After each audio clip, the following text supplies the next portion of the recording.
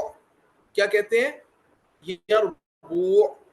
یہ جو جانور ہے نا، یہ بل اپنا بناتا ہے، اور بل اس طرح بناتا ہے کہ اس کے نا نکلنے کے دو راستے رکھتا ہے. ٹھیک ہے، ایک سرنگ سی بناتا ہے زمین کے اندر، وہ اس کا بل ہوتا ہے. اس کے دو راستے رکھتا ہے، ایک راستہ بالکل کھلا رکھتا ہے اور دوسرا راستہ اس پہ مٹی ڈالتا ہے، اتنی ہوتی ہے کہ وہ جب یہ اس کو اپنا سر مارے نا تو وہ راستہ کھل جاتا ہے. تو جب اس کو کوئی خطرہ ہوتا ہے یہ دوسرے راستے سے نکل کر بھاگ جاتا ہے. ویسے اس کا گھر جو اپنا بناتا ہے اس میں جانے کا راستہ بالکل واضح اس کو کھلا رکھتا ہے، لیکن جب اس کو کوئی خطرہ ہوتا ہے تو یہ دوسرے راستے سے نکل جاتا ہے. وہ اس نے ایک ہڈن راستہ بنایا ہوتا ہے. تو جو منافقین ہیں ان میں نفاق پایا جاتا ہے، اسی جانور سے ان کی مشابہت ہے. یعنی ایک انہوں نے ظاہری راستہ جو ہے وہ اپنایا ہوا ہے جس سے سب کو دکھاتے ہیں کہ ہم مسلمان ہیں اور ظاہری اعمال کرتے ہیں، نماز پڑھتے تھے، نبی صلی اللہ علیہ وسلم کے زمانے میں روزہ رکھتے تھے اور حج کرتے تھے اور اسی طریقے سے جہاد کرتے تھے. جب مال غنیمت ملنے کا موقع ہوتا تو جہاد میں شریک ہو جاتے. یہ ساری چیزیں کرتے تھے، اگرچہ جہاد سے ان کی جان جاتی تھی لیکن کرتے تھے، شریک ہوتے تھے. عبداللہ بن ابی جہاد میں شریک ہوتا تھا. ایک الگ بات ہے غزوہ احد میں اپنا لشکر لے کر واپس لوٹ گیا تھا، لیکن جہاد میں شریک ہوتے تھے منافقین. اور یہ یعنی ظاہری طور پر بالکل مسلمانوں کی طرح رہتے تھے، لیکن مخفی طور پر باطن کے اندر انہوں نے کافروں کے ساتھ اپنا تعلق رکھا ہوا تھا، ان سے بھی دوستی بنا کر رکھی ہوئی تھی اور ان کو بھی کہتے تھے کہ ہم تمہارا ساتھ دیں گے. آپ گزشتہ صورتوں میں پڑھ چکے ہیں، ان کو کہتے تھے کہ ہم تمہارا ساتھ دیں گے. تو باطن میں کفر تھا، تو باطن میں نبی صلی اللہ علیہ وسلم کی تکذیب تھی، اندر دل کے اندر کفر تھا، اللہ یعنی توحید نہیں تھی، شرک تھا. نبی کریم صلی اللہ علیہ وسلم کی رسالت کا انکار کرتے تھے، تنہا ہوتے تھے، اپنی مجالس میں بیٹھتے تھے، آپ صلی اللہ علیہ وسلم کا، صحابہ کرام کا استہزاء کرتے تھے، مذاق اڑاتے تھے، ٹھٹھے کرتے تھے. تو باطن میں نفاق تھا اور ظاہر کرتے تھے اسلام. اس لیے ان کو کہا گیا منافق، نافقہ سے. یہی ان کا طرز عمل تھا، جیسے یربوع جانور کا طرز عمل ہوتا ہے. تو یہ سورت المنافقون، یہ انتہائی اہم سورت ہے قرآن کریم کی.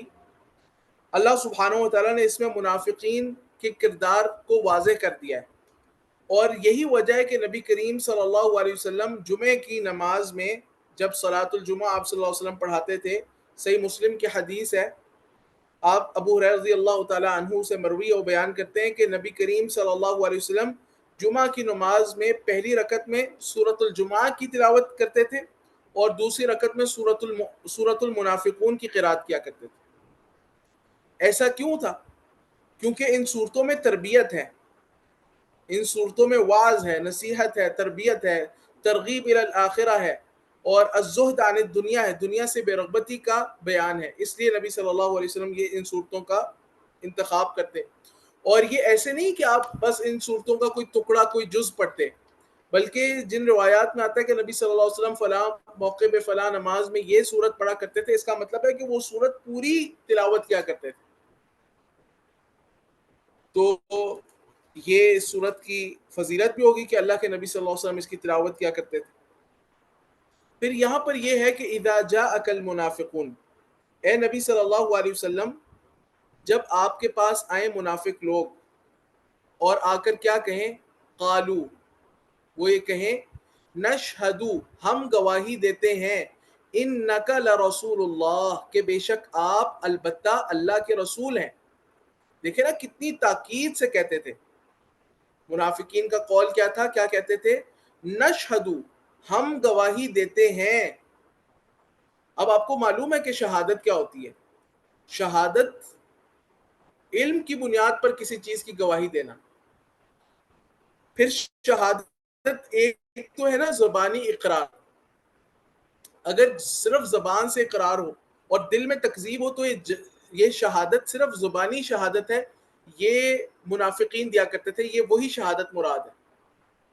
لیکن ان کا دعویٰ ہوتا تھا، یہ جو کہتے تھے نا کہ نشہدو، ہم گواہی دیتے ہیں، مقصود یہ تھا کہ ہم دل سے گواہی دیتے ہیں، ہم قلبی شہادت دیتے ہیں کہ انک لرسول اللہ، کہ بے شک اے نبی صلی اللہ علیہ وسلم آپ اللہ کے رسول ہیں. یہ جو ابی بن کعب تھا، جو منافقین کا سردار تھا، اصل میں پس منظر تھوڑا سا آپ جان لیں، انشاءاللہ مفید ہوگا.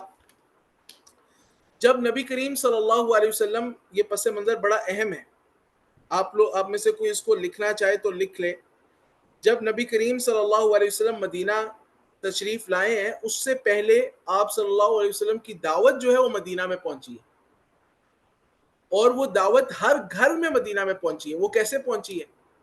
وہ ایسے پہنچی ہے کہ نبی کریم صلی اللہ علیہ وسلم کی مدینہ میں آنے سے پہلے اوس اور خزرج کے درمیان جو ہے نا ایک جنگ تھی، طویل وہ جنگ تھی، جنگ بیعث.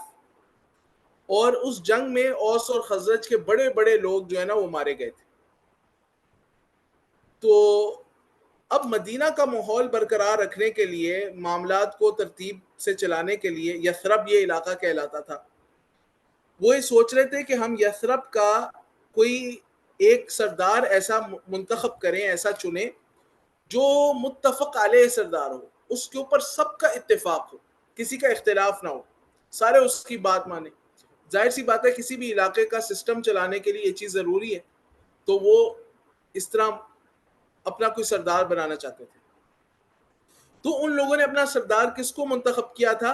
یہ عبداللہ بن ابی کو. عبداللہ بن ابی کو انہوں نے اپنا سردار منتخب کر لیا تھا، صرف تاج پوشی باقی تھی. اچھا اب ہم یہاں پہ آتے ہیں کہ پھر معاملہ کیا ہوا, ایسا کیوں نہ ہوا کہ وہ سردار نہ بنا. اس لیے کہ چند لوگ مدینہ کے لوگ وہ حج کرنے کے لیے گئے. حج کرنے کے لیے گئے تو آپ کو پتہ ہے کہ نبی کریم صلی اللہ علیہ وسلم حج کے موقع پر دعوت دیا کرتے تھے, توحید کی, اپنی رسالت کی آپ صلی اللہ علیہ وسلم دعوت دیتے تھے. وہ لوگ آپ صلی اللہ علیہ وسلم کی دعوت سے متاثر ہوئے اور مسلمان ہو گئے, اور یہ پھر ہر سال وہ جاتے رہے. تو 2 سالوں میں, اگلے جو 2 سال تھے ان میں کیا ہوا, ان کے اسلام لانے کے بعد اگلے 2 سالوں میں یہ ہوا کہ ایک تعداد نے نبی کریم صلی اللہ علیہ وسلم کی بیعت کی, اور یہاں پر آ کر مدینہ میں جو اس وقت یثرب کہلاتا تھا, یہاں پر آ کے دعوت دی, دین کی دعوت پھیلائی, یہاں تک کہ مدینہ کے ہر گھر میں اسلام کی دعوت پہنچ چکی تھی, اور ایک اچھی تعداد تھی جو مسلمان ہو چکی تھی. پھر نبی کریم صلی اللہ علیہ وسلم پر جب مکہ کی سرزمین تنگ ہو گئی, آپ کے خلاف قتل کی سازش ہو گئی, تو آپ صلی اللہ علیہ وسلم نے ہجرت کی مدینہ کی طرف اللہ سبحانہ و تعالیٰ کے حکم سے. جب نبی صلی اللہ علیہ وسلم مدینہ تشریف لائے تو جو اوس اور خزرج کے با اثر لوگ تھے جنہوں نے عبداللہ بن ابی کا انتخاب کرنا ہے, کیونکہ آپ کو پتہ ہے ہر علاقے کے کوئی سلطہ والے لوگ ہوتے ہیں جن کے پاس اختیار ہوتا ہے, وہی فیصلے کرتے ہیں, اور یہ قبائلی نظام تھا. تو جو طاقتور لوگ تھے, با اثر لوگ تھے, ان لوگوں نے نبی کریم صلی اللہ علیہ وسلم کو اپنا سردار بنا لیا. وہ لوگ مسلمان ہو گئے, اسلام قبول کر لیا. گویا کہ مدینہ کی سرداری جو ہے وہ عبداللہ بن ابی کے پاس نہیں آئی, لیکن نبی کریم صلی اللہ علیہ وسلم کے پاس آئی. تو عبداللہ بن ابی نے ابتداء میں کچھ مخالفت کی, لیکن پھر غزوہ بدر ہوئی. غزوہ بدر میں مسلمانوں کی فتح دیکھی اور اللہ سبحانہ و تعالیٰ کی نصرت دیکھی. سمجھ تو نہیں آئی اس کو, لیکن جب ظاہری طور پر اس نے دیکھا کہ مسلمانوں کو فتح مل رہی ہے, غلبہ مل رہا ہے, ان کے پاس قوت ہے اور لوگ اسلام قبول کر رہے ہیں, تو ظاہراً اسلام قبول کر لیا. اس میں یہ بھی تھا کہ اپنا جان مال, اپنی عزت آبرو بچانا, مسلمانوں کو مال غنیمت ملتا تھا, مال غنیمت میں حصہ لینا, اور بھی بہت ساری وجوہات تھیں, تو انہوں نے اسلام قبول کر لیا.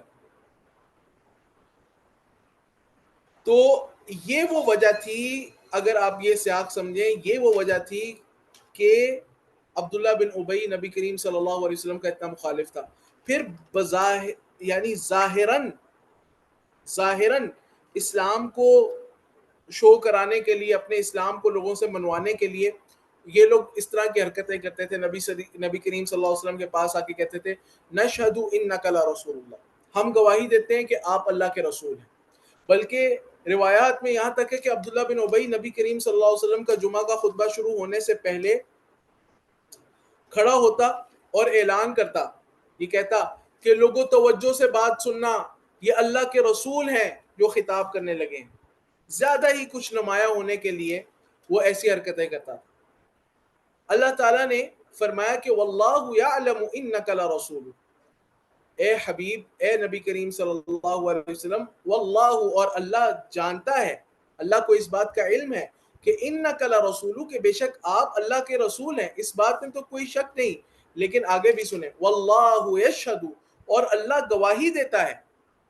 ایک منافقین کی گواہی ہے نا, ایک اللہ کی گواہی ہے.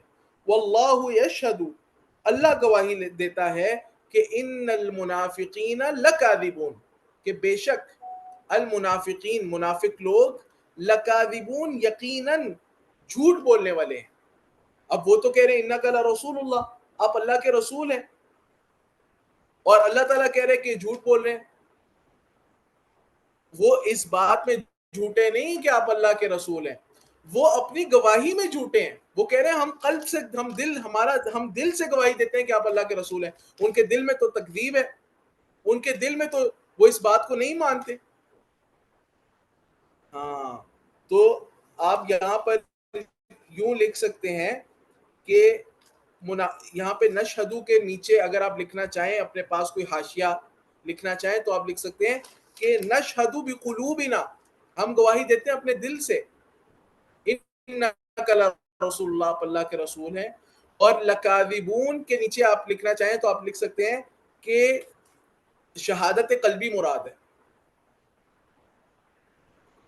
یعنی ان المنافقین لکاذبون، بے شک یہ منافقین جھوٹ بولتے ہیں کہ ہم دل سے گواہی دیتے ہیں. یہ دل سے گواہی نہیں دیتے، صرف زبان سے اقرار کرے اپنا جان مال عزت آبرو بچانے کے لیے، مسلمانوں سے فوائد حاصل کرنے کے لیے. اس کے بعد اللہ تعالیٰ نے فرمایا کہ اتخذوا ایمانہم جنتا فصدوا عن سبیل اللہ. اتخذوا، یہ جو منافق ہیں یہ بناتے ہیں اپنی قسموں کو، اتخذوا یہ بناتے ہیں ایمانہم، ایمان قسموں کو کہتے ہیں، اپنی قسموں کو، ایمانہم اپنی قسموں کو، جنتن ڈھال، فصدوا پس یہ روکتے ہیں، عن سبیل اللہ اللہ تعالیٰ کی راہ سے. اللہ تعالیٰ کی راہ سے مراد، سبیل اللہ سے مراد جہاد بھی ہے، سبیل اللہ سے مراد علم بھی ہے، دعوت بھی ہے، اور اسلام کے احکامات بھی ہیں، دین اسلام بھی ہے. یہ دین اسلام سے روکتے ہیں، جہاد سے روکتے ہیں، دین پر عمل کرنے سے روکتے ہیں، انفاق فی سبیل اللہ سے روکتے ہیں، یہ اللہ علم شرعی سے روکتے ہیں، اور اپنی قسموں کو ڈھال بناتے ہیں. انہم ساء ما کانوا یعملون، بے شک یہ منافقین، ساء بہت برا ہے، ما کانوا یعملون جو وہ عمل کر رہے ہیں. اب اس بات کا ایک پس منظر ہے، وہ پس منظر بہت اہم ہے، اس کو آپ جان لیں.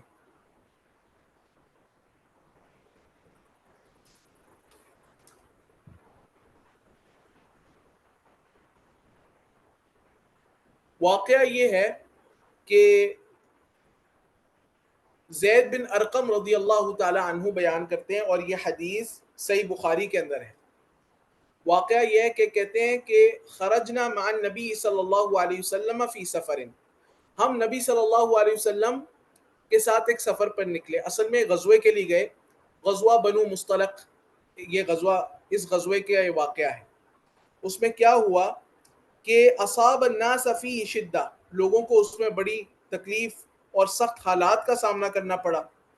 فقال عبداللہ ابن ابی، عبداللہ بن ابی جو منافق تھا اس نے کہا لاصحابی اپنے ساتھیوں سے، لا تنفقوا علی من عند رسول اللہ صلی اللہ علیہ وسلم، نہ خرچ کرو ان لوگوں پر جو رسول اللہ صلی اللہ علیہ وسلم کے ساتھ ہیں، اپنا مال ان پر ضائع نہ کرو، انفاق فی سبیل اللہ نہ کرو، حتی ینفضوا، ان کا یہ انفاق کا راستہ کٹ کرو گے یہ نبی صلی اللہ علیہ وسلم سے بھاگ جائیں گے، حتی ینفضوا من حولی، یہاں تک کہ آپ کے ارد سے الگ ہو جائیں. اور یہ کہا کہ لئن رجعنا الی المدینۃ لیخرجن العز منها الاذل، اگر ہم مدینہ واپس لوٹے نا تو مدینہ واپس لوٹ کر کیا کریں گے، ہم یقیناً نکال دیں گے جو وہاں کے عزیز لوگ ہیں، عزت والے لوگ ہیں، وہاں کے ذلیل لوگوں. یہاں پر اس نے ذلیل کس کو بولا تھا؟ عبداللہ بن ابی نے کس کو ذلیل بولا تھا؟ نبی کریم صلی اللہ علیہ وسلم اور آپ کے اصحاب کو ذلیل بولا تھا. تو اب یہ بات نبی کریم صلی اللہ علیہ وسلم تک پہنچ گئی تھی. زید بن ارقم، اگرچہ یہ بات نا عبداللہ بن ابی نے بڑی چھپ کر اپنے خاص لوگوں میں کی، لیکن زید بن ارقم رضی اللہ تعالیٰ عنہ چھوٹی عمر کے صحابی تھے، انہوں نے یہ بات سن لی تھی، انہوں نے جا کے اللہ کے نبی صلی اللہ علیہ وسلم کو یہ بات بتا دی. اب نبی صلی اللہ علیہ وسلم نے عبداللہ بن ابی کو بلا لیا، اس سے پوچھا کہ زید بن ارقم کہتے ہیں کہ فاتیت النبی صلی اللہ علیہ وسلم فاخبرتہ، میں اللہ کے نبی صلی اللہ علیہ وسلم کے پاس آیا اور میں نے اللہ کے نبی صلی اللہ علیہ وسلم کو یہ بات پہنچا دی کہ عبداللہ بن ابی نے یہ کہا ہے کہ ہم جو ہے وہ لَيُخْرِجَنَّ الْأَعَزُّ مِنْهَا الْأَذَلَّ، جو عزت والے لوگ ہیں وہ ذلیل لوگوں کو مدینہ سے نکال دیں گے. یہ بات کی، اور یہ بات کہ لا تنفقوا علی من عند رسول اللہ صلی اللہ علیہ وسلم حتی انفقوا، رسول اللہ کے ارد گرد جو لوگ ہیں ان پر خرچ نہ کرو، یہ الگ ہو جائیں گے. یہ بات میں نے جا کر نبی کریم صلی اللہ علیہ وسلم کو عبداللہ بن ابی کے بعد بتا دی. تو نبی صلی اللہ علیہ وسلم نے کیا کیا؟ فَأَرْسَلَ إِلَىٰ عَبْدِ اللَّهِ بْنِ أُبَيْ فَسَأَلَهُ. عبداللہ ابن ابی رضی اللہ نبی کریم صلی اللہ علیہ وسلم نے عبداللہ بن ابی کے پاس جو ہے وہ پیغام بھجوایا اور اس سے بات جو ہے وہ پوچھوائی. اور بعض روایات میں یہ بھی ہے کہ عبداللہ بن ابی جو ہے وہ نبی کریم صلی اللہ علیہ وسلم کے پاس آیا اور نبی کریم صلی اللہ علیہ وسلم نے اس سے پھر سوال پوچھا. کیا سوال پوچھا؟ آپ صلی اللہ علیہ وسلم نے اس سے پوچھا کہ کیا تم نے بات کہی ہے؟ تو اس نے کہا، حدیث میں الفاظ ہیں فَاجْتَهَدَ يَمِينَهُ مَا فَعَلَ.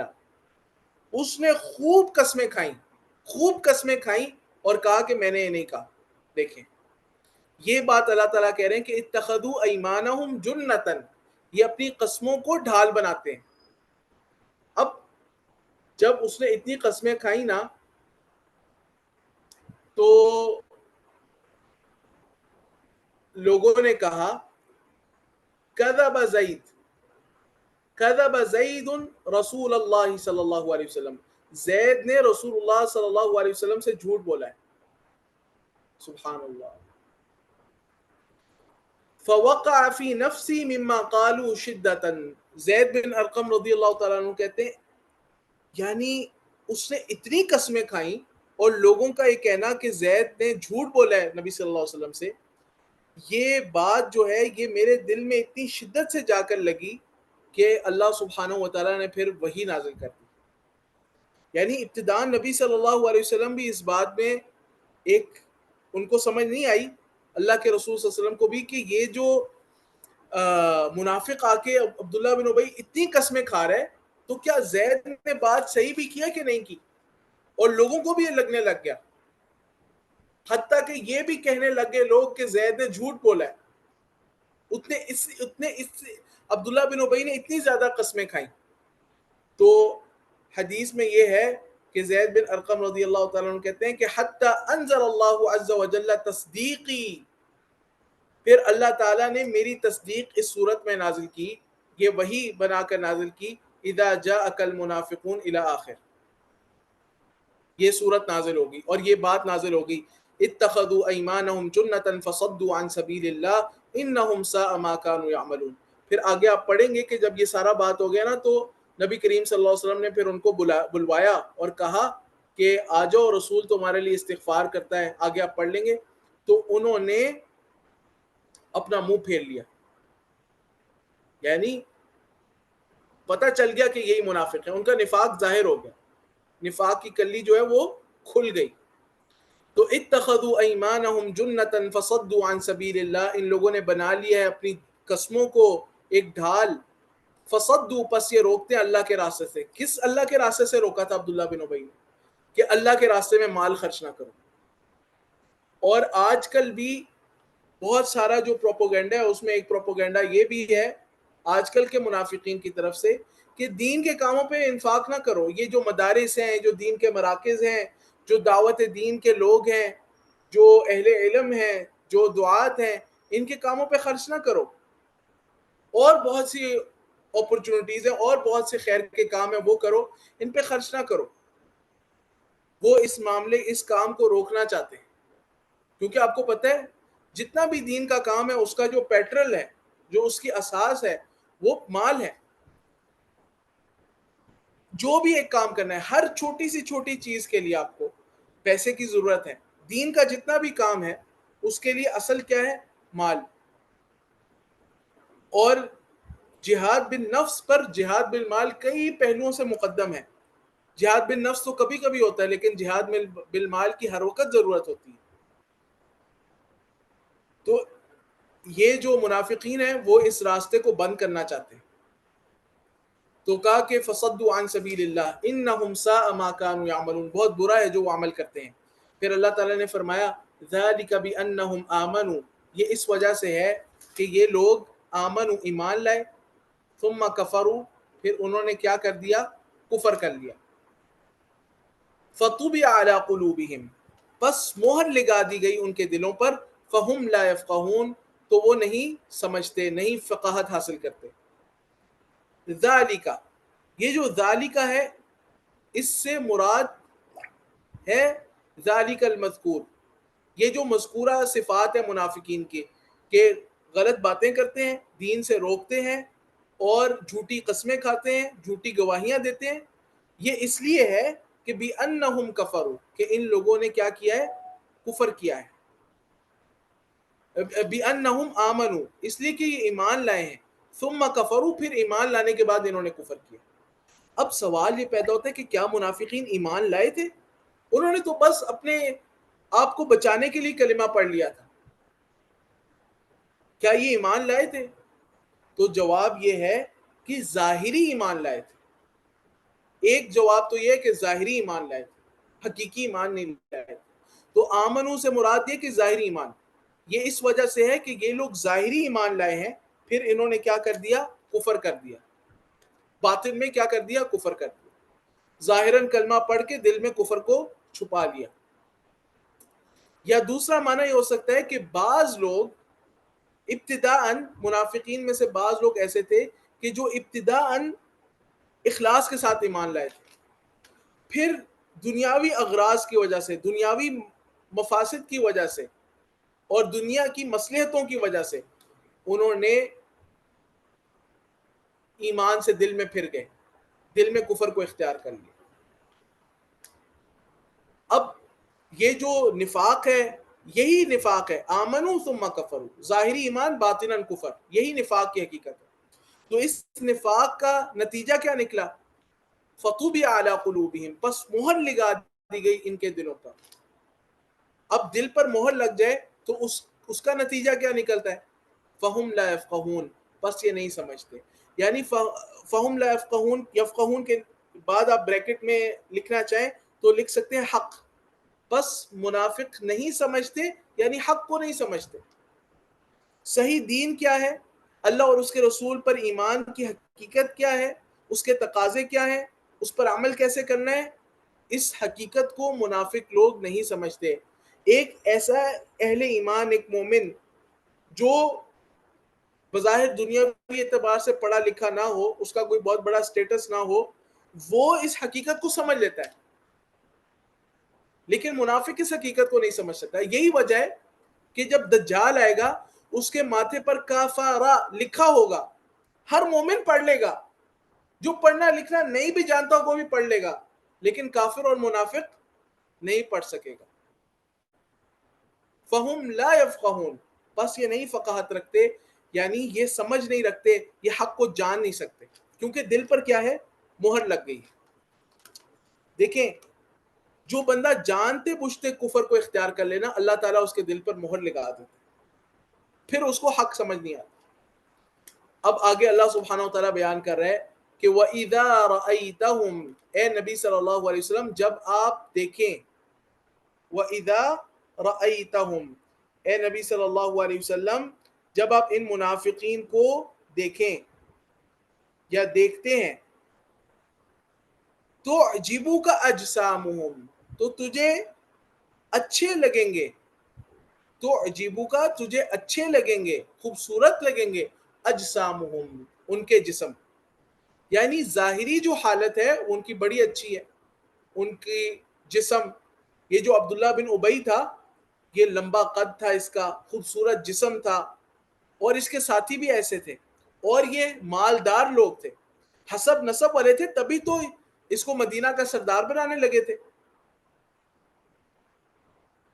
تو عجیبو کا اجسامہم وَإِن يَقُولُوا، اور اگر یہ بات کریں، ہاں، تسمع لقولہم، تو غور سے سنے گا ان کی بات، یعنی گفتگو کا جو فن ہے، گفتگو کی جو مہارت ہے، زبان کی فصاحت، زبان کی بلاغت، وہ ان کے پاس موجود ہے۔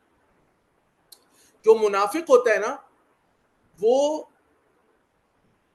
عموماً، اور نبی صلی اللہ علیہ وسلم کے زمانے میں تو خصوصاً ایسا تھا کہ جو منافقین تھے وہ دنیاوی سٹیٹس، رتبہ، مال، عزت، اور اسی طریقے سے اپنے جسم، جسامت، ہر اعتبار سے اچھے تھے، ہر اعتبار سے اچھے تھے، اور گفتگو کے طریقوں کو بھی جانتے تھے۔ ویسے بھی حدیث میں ہے کہ منافق اس منافق کا شر بہت بڑا ہوتا ہے جو علیم اللسان ہو. علیم اللسان زبان دانی خوب جانتا ہے, بات کو پھیرنا, بات کرنا اور بات کو بنانا یہ منافق جانتے ہیں, کیونکہ منافق کا سارا زور اسی پر ہوتا ہے, عمل سے کوئی تعلق نہیں ہوتا. وَإِن يَقُولُوا تَسْمَعْ لِقَوْلِهِمْ, لیکن باطنی حالت کیا ہے وہ اللہ تعالیٰ آگے بیان کر رہا ہے. كَأَنَّهُمْ, گویا کہ وہ, اب یہ تشبیہ ہے, اللہ تعالیٰ ان کی تشبیہ بیان کر رہا ہے. كَأَنَّهُمْ, گویا کہ وہ منافقین, خشبن, خشبن یہ عربی زبان میں جمع ہے خشبتن کی. خشبتن لکڑی کو کہتے ہیں, تو یہ لکڑیاں ہیں. خشبن كَأَنَّهُمْ خشبن مسندتن, کیسی لکڑیاں ہیں؟ ٹیک لگائی ہوئی. مسندہ, مسند کہتے ہیں نا, مسند جس پر ٹیک لگا کر بیٹھتے ہیں. یہ جو صوفہ ہے اس کو کیا کہتے ہیں؟ ویسے تو صوفے کو اریکہ بولتے ہیں, لیکن جو ٹیک لگانے والی جو صوفہ ہوتا ہے, جس طرح جس پر بیٹھ کے بعض آپ نے دیکھو گا اہل علم درس دیتے ہیں, اس کو کیا بولتے ہیں؟ مسند, ٹیک لگانے کی جگہ. تو جو مسند ہوتی ہے اس کے ساتھ ٹیک لگاتے ہیں. تو کأنہم خشب مسندہ, یہ ایسی لکڑیاں ہیں, گویا کہ ایسی لکڑیاں ہیں جنہوں نے ٹیک لگائی ہوئی ہے دیوار کے اوپر. دیکھیں نا, جو کارگر لکڑی ہوتی ہے اس سے آپ دروازہ بنا لیں گے, آپ اس سے الماری بنا لیں گے, آپ اس کا استعمال کریں گے. جو بیکار لکڑی ہوتی ہے اس کو آپ دیوار کے ساتھ کھڑا کر دیں گے, دیوار کے سہارے اس کو کھڑا کر دیں گے. تو گویا کہ ٹیک لگائی ہوئی لکڑیاں ہیں, یعنی ان کے اندر سستی ہے, عمل نہیں ہے, باطنی حالت بڑی خراب ہے, یہ گند ہیں, یہ استعمال کے قابل چیز نہیں ہے, بیکار ہیں, فضول ہیں, اور ظاہری ڈیل ڈول بڑا اچھا ہے لکڑی لیکن بیکار, دیوار کے سارے ٹیک لگائی.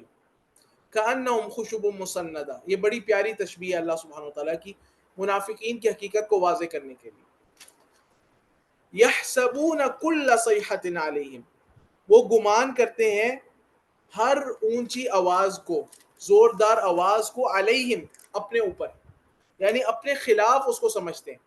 ہر وقت ان کو ڈر لگا رہتا ہے, کوئی شور ہوا, یعنی ایک تو ایک خوف ہوتا ہے کہ کہیں ہمارے خلاف تو کوئی احکامات نازل نہیں ہو گئے, کہیں جہاد تو نہیں کرنا پڑ گیا, کہیں دشمن نے حملہ تو نہیں کر دیا, اب ہمیں مسلمانوں کے ساتھ مل کے جہاد کرنا پڑے گا, کہیں اللہ تعالیٰ نے ہماری صفات تو نہیں بیان کر دی, ہمارا پول تو نہیں کھول دیا.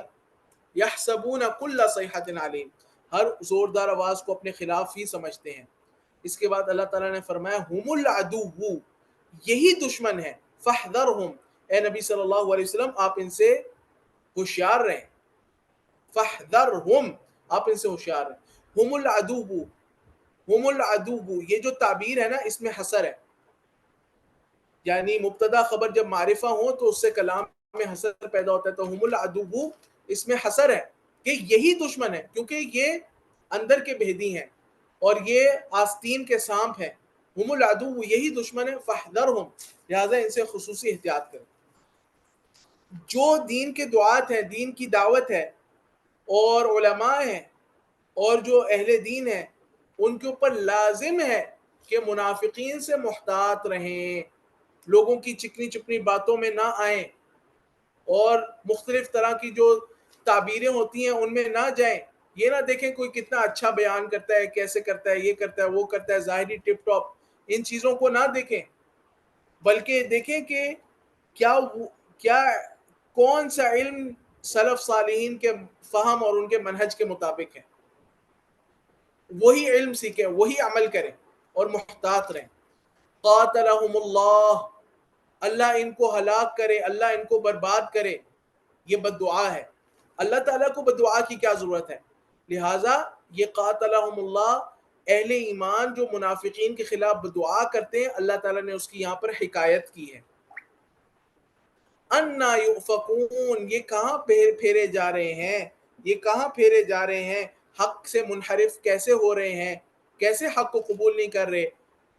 اب اس کے بعد اللہ تعالیٰ نے فرمایا وَإِذَا قِيلَ لَهُمْ، اور جب ان سے کہا جاتا ہے تعالوا آؤ، یستغفر لکم تمہارے لیے استغفار کریں، اللہ تعالیٰ سے بخشش طلب کریں، رسول اللہ اللہ کے رسول زید بن ارقم رضی اللہ تعالیٰ عنہ والی صحیح بخاری کی حدیث ابھی میں نے آپ کو سنائی ہے، اس میں آگے یہی ہے کہ جب نبی کریم صلی اللہ علیہ وسلم نے ان کو بلایا تو انہوں نے کیا کیا، اللہ تعالیٰ نے یہاں بھی ذکر کر دیا ہے لَوَّوْا رُؤُوسَهُمْ، زور سے پھیر دیتے ہیں، لَوَّوْا زور سے پلٹنا، زور سے پھیر دینا، رؤوسہم اپنے چہروں کو تکبر کے ساتھ، وَرَأَيْتَهُمْ اور اے نبی صلی اللہ علیہ وسلم آپ ان کو دیکھیں گے یصدون وہ روک رہے ہیں اپنے آپ کو، یصدون یعنی یعنی اپنے آپ کو روک رہے ہیں، نہیں آ رہے، وَهُمْ مُسْتَكْبِرُونَ اس حال میں کہ وہ کیا ہیں، مستکبرون تکبر کرنے والے ہیں، ظاہر میں اللہ کے نبی کے پاس نہیں آتے، اعراض کرتے ہیں، اعراض برتتے ہیں، آپ نے بلایا کہ آؤ تمہارے لیے استغفار کروں، اللہ تعالیٰ سے بخشش مانگوں، اللہ تعالیٰ تمہیں معاف کر دے گا، لیکن چونکہ دل میں تکبر ہے اللہ کے نبی کی بات پر بھی نہیں آئے۔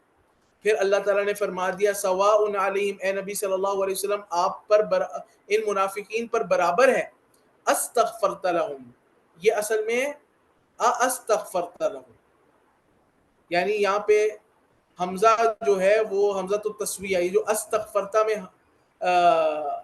اصل میں تھا استغفرت لہم، استغفرت لہم، تو جو حمزۃ الوصل ہے وہ گر گیا، یہ حمزۃ التسویہ جو یہاں پر ہے یعنی برابری کے لیے آتا ہے، ترجمہ یوں ہوگا سواء علیہم آپ پر ان منافقین پر برابر ہے، استغفرت لہم خواہ آپ ان کے لیے استغفار کریں، اللہ تعالیٰ سے بخشش مانگیں، ام لم تستغفر لہم یا آپ ان کے لیے بخشش نہ مانگیں، لن یغفر اللہ لہم اللہ ان کو ہرگز معاف نہیں کرے گا، اللہ نے تو ان کے دلوں پہ مہر لگا دی ہے، یہ تو کفر کی حالت میں دنیا سے جائیں گے اور جہنم کے سب سے نچلے طبقے میں اللہ تعالیٰ ان کو داخل کرے گا۔ کیوں؟ وجہ کیا ہے؟ علت کیا ہے؟ یہ جو ان اللہ لا یہدی القوم الفاسقین ہے، ان تعلیلی ہے، اللہ تعالیٰ وجہ بیان کرے، وجہ یہ ہے کہ بے شک اللہ تعالیٰ لا یہدی نہیں ہدایت دیتا القوم الفاسقین فاسق لوگوں کو، فسق کہتے ہیں اللہ تعالیٰ کی اطاعت سے نکل جانا، منافق لوگ چونکہ پورے کے پورے طور پر کامل طور پر اللہ تعالیٰ کی اطاعت سے نکلنے والے ہیں، ایک فسق اصغر ہوتا ہے، ایک انسان سے اللہ تعالیٰ کی نافرمانی ہوگی، صغیرہ گناہ ہو گیا، کبیرہ گناہ ہو گیا، وہ بعد میں توبہ کر لیتا ہے، نادم ہوتا ہے، شرمندہ ہوتا ہے، یہ جو اس سے اللہ تعالیٰ کی وقتی نافرمانی ہوتی ہے اس کو کہتے ہیں فسق اصغر، چھوٹا فسق۔ ایک فسق اکبر ہے جو منافقین نے اختیار کیا، بڑا فسق، اللہ تعالیٰ کی اطاعت سے پورا کا پورا انسان باہر ہو جائے، جب دل سے ہی کفر کر دیا تو اللہ تعالیٰ کی اطاعت کے دائرے سے پورا کا پورا باہر ہو گیا، چونکہ اللہ تعالیٰ کی اطاعت کے دائرے سے باہر نکل گئے اللہ تعالیٰ ان کو ہدایت نہیں دے گا۔ اس کے بعد اللہ تعالیٰ نے فرمایا ہم الذین یقولون، یہی وہ لوگ ہیں جو کہتے ہیں لا تنفقوا علی من عند رسول اللہ، نہ خرچ کرو ان لوگوں پر جو رسول اللہ کے پاس ہیں، یعنی اللہ کے دین کے لیے صحابہ پر خرچ نہ کرو، حتی ینفضوا یہاں تک کہ جدا ہو جائیں، رسول اللہ صلی اللہ علیہ وسلم کے پاس سے چلے جائیں، اور منافقین یہ حقیقت نہیں جانتے کہ وَلِلَّهِ خَزَائِنُ السَّمَاوَاتِ وَالْأَرْضِ، اللہ ہی کے لیے ہیں، خاص اللہ ہی کے لیے، اللہ کے پاس ہے، اللہ کے علاوہ کسی کے پاس نہیں ہے زمین و آسمان کے خزانے، اور اللہ تعالیٰ جس کو چاہتا ہے دیتا ہے، جس سے چاہتا ہے لے لیتا ہے، وَلَكِنَّ الْمُنَافِقِينَ لَا يَفْقَهُونَ لیکن منافقین اس حقیقت کو کہ زمین و آسمان کے خزانے اللہ کے پاس ہیں، اللہ کے قبضے میں ہیں، دنیا میں اللہ تعالیٰ نے صرف آزمائش اور امتحان کے لیے دیے ہوئے ہیں، یہ منافقین اس حقیقت کو نہیں سمجھتے، اور کیا کہتے ہیں یقولون، یہ کہتے ہیں لئن رجعنا اگر ہم لوٹ گئے الی المدینہ مدینہ کی طرف، لیخرجن الاعز منها الاذل تو البتہ ضرور نکال دے گا جو عزت والا ہے ان میں، منہا اس سے یعنی مدینہ سے، الاذل کن کو، ذلیل لوگوں کو۔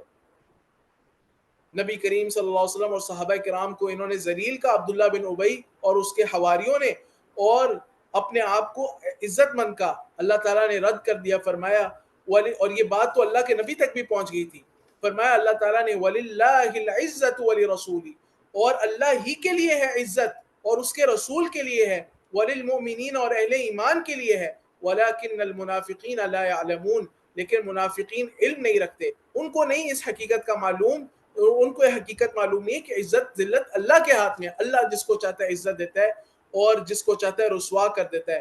دیکھیں اللہ تعالیٰ نے منافقین کو رسوا کر دیا ہے. قرآن میں ہم ان کا تذکرہ پڑھ رہے ہیں, ان پر لعنت بھیجتے ہیں, اور اللہ تعالیٰ نے ان کو جہنم میں سب سے ذلیل ترین مقام جو جہنم فی الدرک الاسفل ہے وہ اللہ تعالیٰ نے ان کے لیے تیار کر دیا ہے. لیکن منافقین اس کا شعور نہیں رکھتے, یہ بات نہیں جانتے. اس کے بعد اللہ تعالیٰ نے فرمایا یا ایھا الذین آمنوا, اہل خطاب کو تنبیہ ہے کہ اے وہ لوگوں جو ایمان لائے ہو, لا تلہکم, تمہیں نہ غافل کر دے, اموالکم ولا اولادکم, نہ تمہارا مال اور نہ ہی تمہاری اولاد, عن ذکر اللہ, اللہ تعالیٰ کے ذکر سے. اللہ تعالیٰ کے ذکر سے مراد صرف سبحان اللہ الحمدللہ کہنا نہیں ہے, بلکہ کل شریعت کل دین یہ اللہ تعالیٰ کا ذکر ہے. تو مفہوم اس آیت کا یہ ہے کہ اللہ تعالیٰ کے دین پر عمل کرنے سے تمہیں تمہارا مال اور تمہاری اولاد نہ روک دے, تمہیں غافل نہ کر دے. یہ فتنہ ہے, یہ تمہیں اب مال اور اولاد جب فتنہ ہے تو کیوں فتنہ ہے کہ اللہ کے دین سے روکتی ہے, اللہ کے دین سے انسان غفلت میں چلا جاتا ہے ان کی وجہ سے. تو ہر وہ چیز جو آپ کو اللہ کے ذکر سے اللہ کے دین سے روکتی ہے وہ آپ کے لیے آزمائش ہے. فرمایا کہ انجام کیا ہوگا اگر اللہ کے دین سے اس کے ذکر سے غافل ہو گئے. وَمَن يَفْعَلْ ذَلِكَ, جو ایسا کرے گا, فَأُولَٰئِكَ هُمُ الْخَاسِرُونَ, تو وہی لوگ خاسر ہیں, وہی لوگ ناکام ہیں. دیکھیں نا, ایک باقی چیز ہے, آخرت باقی چیز ہے, دنیا فانی چیز ہے. جس نے فانی کو باقی پر ترجیح دے دی, مقدم کر دیا, تو وہ کیا ہے, خسارہ اٹھانے والا ہے, ناکام ہونے والا ہے. اس کے بعد فرمایا کہ وَأَنفِقُوا, تم انفاق کرو, اللہ کی راہ میں خرچ کرو, مما رزقناکم, اس مال میں سے جو رزقناکم, ہم نے تمہیں دیا ہے, اس چیز میں سے جو ہم نے تمہیں دیا ہے. مراد یہاں پر مال ہے, اس مال میں سے جو ہم نے تمہیں دیا ہے. ویسے رزق صرف مال نہیں ہے, مال بھی رزق ہے, صحت بھی رزق ہے, علم بھی رزق ہے, آپ کے پاس کیا کہتے ہیں وقت ہے, یہ بھی اللہ تعالیٰ کا رزق ہے. اللہ تعالیٰ نے جو آپ کو رزق دیا اس میں سے اللہ کی راہ میں خرچ کرو. من قبل, اس سے پہلے کہ ان یأتی احدکم الموت, تم میں سے کسی کے پاس موت آ جائے, فیقول ربی, تو وہ کہے لولا اخرتنی, کیوں نہیں تو نے مجھے مہلت دی, الی اجل قریب, قریب مدت تک, یعنی کیوں نہیں تو مجھے مہلت دیتا قریب مدت تک, یعنی تھوڑی سی مہلت مجھے اور دے دے تو میں کیا کروں, فاصدق, تو میں صدقہ کرتا, اللہ کی راہ میں مال خرچ کرتا. فاصدق اصل میں فاتصدق, تو میں اللہ کی راہ میں مال خرچ کرتا. وَأَكُن مِّنَ الصَّالِحِينَ, اور میں صالح لوگوں میں سے ہو جاتا, نیک لوگوں میں سے ہو جاتا.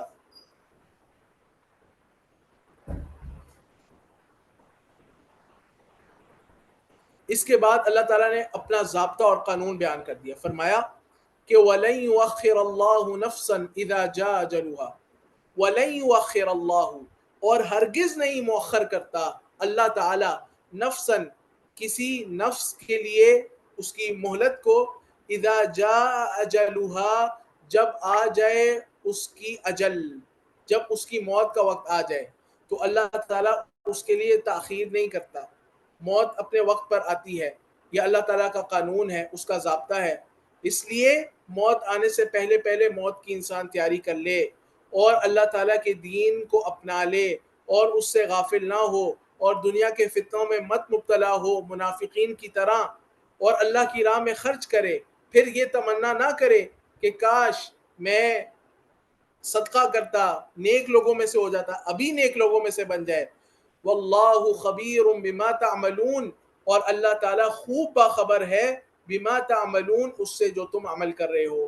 ہمارے تمام اعمال, ہمارا ظاہر, ہمارا باطن, ہمارا زندگی کا ایک ایک لمحہ, ہمارے اعمال سب اللہ سبحانہ و تعالیٰ کے سامنے موجود ہیں. اللہ سبحانہ و تعالیٰ اس سے باخبر ہے. اللہ سبحانہ و تعالیٰ سے کوئی چیز پوشیدہ نہیں ہے, چونکہ اللہ سبحانہ و تعالیٰ سے کوئی چیز پوشیدہ نہیں ہے. لہٰذا انسان جب بھی عمل کرے اللہ تعالیٰ کو راضی کرنے کے لیے کرے, اور اپنی آخرت کو اپنے نصب العین بنائے, اپنی آنکھوں کے سامنے رکھے, اور منافقین کا طرز عمل دنیا میں اختیار نہ کرے. یہاں پر یہ صورت مکمل ہوتی ہے. وَبِاللَّهِ تَعَالَى التَّوْفِيقُ وَصَلَّى اللَّهُ وَسَلَّمَ عَلَى نَبِيِّنَا مُحَمَّدٍ وَعَلَى آلِهِ وَصَحْبِهِ أَجْمَعِينَ.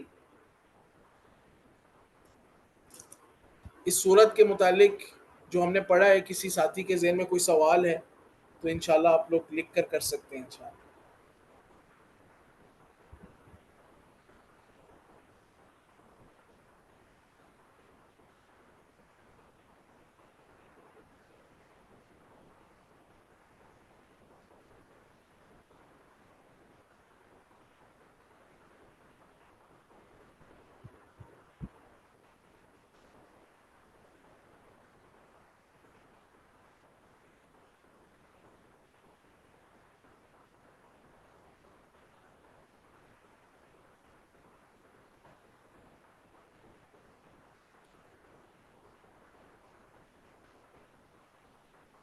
اسی پر اکتفا کرتے ہیں انشاءاللہ. السلام علیکم ورحمۃ اللہ وبرکاتہ.